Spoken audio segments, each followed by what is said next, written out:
ચિત્રો અને પિક્ચરો દ્વારા ટેલિવિઝનના માધ્યમથી ફોનના માધ્યમથી એવું બતાવવામાં આવ્યું કે રાજા મહારાજાઓ તો અય્યાશીઓ કરતા હતા અને એ લોકો તો પ્રજા ઉપર જુલમ કરતા હતા અને એ લોકો તો મોજ મસ્તી કરતા હતા. પણ હું જણાવી દઉં કે રાજાશાહીમાં લગ્ન કરવા હોય ને તો પણ સ્ટેટ પાસેથી સંમતિ લેવી પડતી કે અમારે આમાં કેટલો ખર્ચો કરવો, કે એમના નીચે જે તે ગિરાસદારો છે એમાંથી કોઈ પણને લગ્ન કરવા હોય તો પહેલા એમણે લગ્નનું બજેટ રજૂ કરવાનું અને એ બજેટની અંદર જ લગ્ન થવા જોઈએ. એવું નહોતું કે દરબાર છે તો એને મન ફાવે એટલા પૈસા વાપરીને લગ્ન કરી શકે. આ સિસ્ટમ અમારી હતી. પણ કુદરતની કહેવાય કે જે કંઈ કહેવાતું હોય આ કોઈથી બહાર લાવવાના ક્યારેય કોઈ પ્રયાસો થયા નહીં. આપણે અંદરો અંદર દડા કર્યા. મહારાજા વિજ્ઞાનના બહુ જાણકાર હતા ને અમારા રજવાડાઓ બેરિસ્ટરને ભણેલા હતા. આજના નેતાઓની જેમ અંગૂઠા છાપ કે નિરીક્ષણ નતા કે જેમને ગુજરાતી સરખું બોલતા નથી આવડતું. તો બધા ઇંગ્લિશ પાવરફુલ હતા અને એ લોકોની સિગ્નેચર ખાલી જોજો એકીકરણ સમય એટલે તમને ખબર પડી જશે કે આ લોકો કેટલા એજ્યુકેટેડ હતા.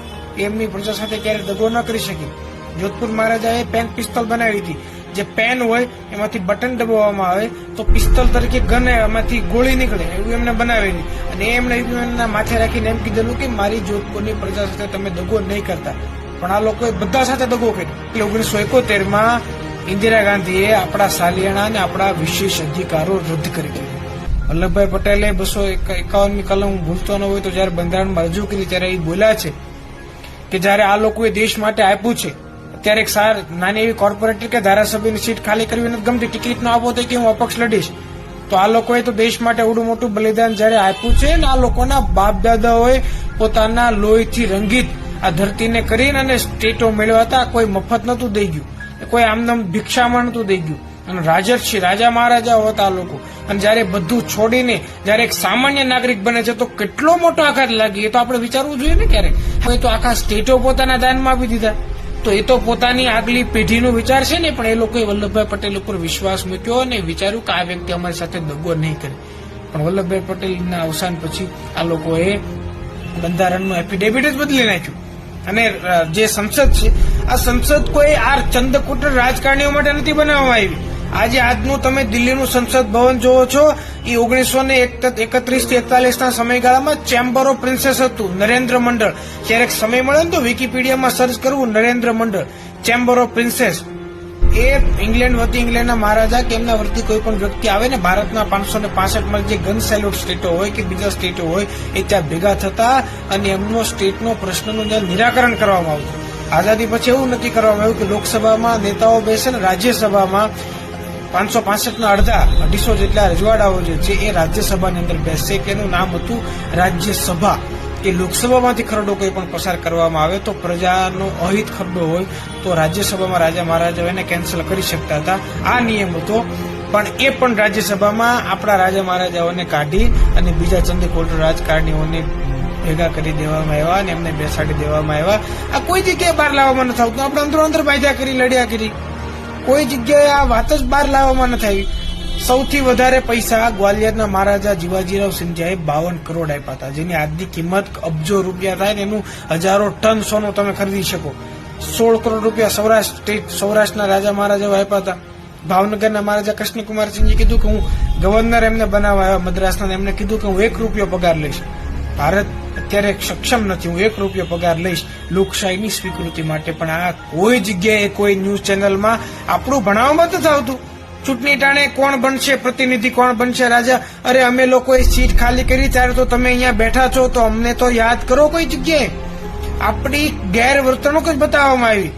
કોઈ જગ્યાએ આપણી જમ્મુ કાશ્મીરના મહારાજા તેથી રાજપૂતોમાં નિયમ હતો, રાજપૂતો હળ ન હાંકતા જમ્મુ કાશ્મીરની અંદર. એમનું પુસ્તક છે જમ્મુ કાશ્મીરના જનનાયક, એમની અંદર લખ્યું છે કે મહારાજાએ ખુદ હળ હાંક્યું. ભાવનગરના મહારાજા કૃષ્ણકુમારસિંહજી સૌરાષ્ટ્રમાં હળ હાંકતા અને એમના દીકરાઓ યુવરાજને પણ કહેતા કે તમે હળ હાંકો તો તમને ખબર પડે કે પ્રજા પાસે કેમ ટેક્સ લેવાય, ટેક્સ વધારાય નહીં. ગોંડલના મહારાજા 50 વર્ષ શાસન કર્યું, પ્રજા ઉપર 1 પણ રૂપિયો ટેક્સ નથી વધાર્યો. આ સ્ટેટ, આ શાસન પદ્ધતિ અમારી હતી. સૌથી વધારે ડિગ્રી લેનાર ગોંડલના મહારાજા BA LLB ડબલિન યુનિવર્સિટીમાંથી, ઓક્સફોર્ડ યુનિવર્સિટીમાંથી, બોમ્બે યુનિવર્સિટીમાંથી ગ્રેજ્યુએશન થયેલા હતા. અને આઝાદીનો પ્રશ્ન જયારે આવે તો નાગેશ્રીના સુરીક બાપુ વરુ આરજી હુકુમતના સરસેનાપતિ સંરક્ષણ પ્રધાન બની અને જુનાગઢ નવાબને અહીંથી કાઢી મૂક્યો અને પોતે જુનાગઢને આઝાદી કરવામાં એમનો અને વાઘણિયા દરબાર સાહેબ કાઠીરાજી અમરાવાળાનો મુખ્યત્વે ફાળો. આ કોઈ જગ્યાએ ભારત લાવવામાં નહીં આવ્યું. તમને કોઈ પણ જગ્યાએ અમરાવાળાનું સુરીક બાપુનું પૂતળું બાવલું જુનાગઢમાં કે રાજુલામાં કે કુંડલામાં કે અમરેલીમાં જોવા નહીં મળે. જેને ત્યાગ કર્યો છે 565 અમારા રજવાડાઓ હતા. અમે એવડો મોટો ત્યાગ જયારે કર્યો, આવું એક જગ્યાએ પૂતળું પણ કોઈ જગ્યાએ નહીં મૂકવામાં આવે, કોઈ જગ્યાએ પાઠ ભણાવવામાં નહીં આવે કે આ લોકોએ કેવડું મોટું ત્યાગ આ દેશ માટે, અખંડ ભારત માટે કર્યું છે. મહારાજા કૃષ્ણકુમારસિંહે કીધું હતું કે પાકિસ્તાનનો ભાગલા પડી ગયા છે, હવે આ સ્ટેટોના ભાગલા ન પડેલા માટે પહેલી સિગ્નેચર હું કરું છું. તો એમને કોઈ ભારત રત્ન આપતો નથી. અને જે બીજાને તમે લોકો બહુ માન અને સન્માન આપો છો, આ દેશની આર્મી અને આ દેશનું તમે જે બંધારણ જુઓ છો, આમાંના 50% કાયદા રજવાડાઓના સમયના એમનેમ છે. આ રાજા આ જે અમારા સ્ટેટો હતા એ અંગ્રેજો પાસે ડાયરેક્શનથી નહોતા.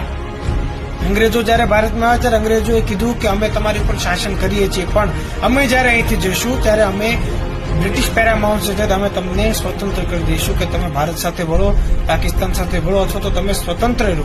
સ્વતંત્રને મૂકીને પાકિસ્તાન સાથે ન ભળવા છતાં આ લોકો ભારત સાથે ભેળા ને અખંડ ભારતમાં જેટલા તમે શહીદોને યાદ કરો છો, ક્રાંતિકારીઓને યાદ કરો છો, નેતાઓને યાદ કરો છો, એટલો જ ફાળો આ દેશના રાજા મહારાજાઓનો છે.